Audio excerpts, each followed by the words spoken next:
بس خلک یو عجیبه فلسفه بیانوي او تاسو سره شریکه کوم، سوچ پکې وکئ. د تقدیر په باب کې د تقدیر چې کومه مسله ده، په دې کې دوه فرقې ګمراه دي. یعنې هغوی په دې مسله کې حق ته نه دي رسېدلي. یو فرقه ده هغوی ته ویلی کېږي القدریه.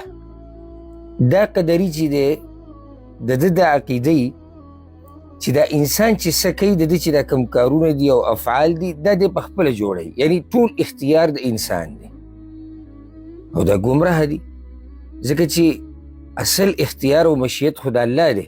د الله د مشیت لاندې د انسان اختیار دی او مشیت دی. دویمه چې کومه ګمراه فرقه ده، هغوی ته ویلی کېږي الجبریه.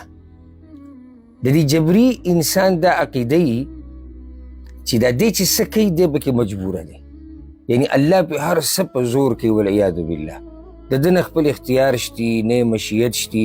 که دی ګناه کوي هم الله یې پې کوي، که دی نیک عمل کوي هم الله یې پې کوي. او دا دواړه فرقې ګمراه دي.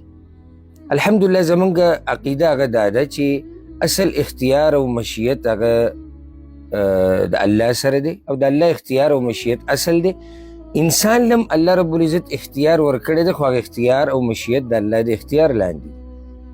اوس یو سړی وایي چې فلسفه څه ده؟ هغه فلسفه دا ده عجیبه.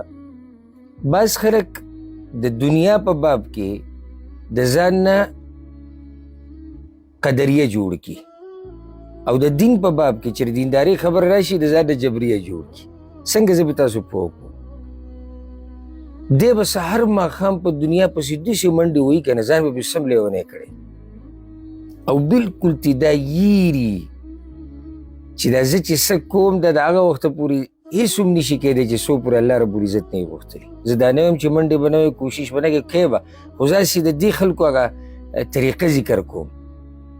نو دی به بلکل الله ته یېري او صرف په اسبابو باندې یقیني او پوره په اسبابو باندې اعتمادي، او رب العزت ته یېر شوی.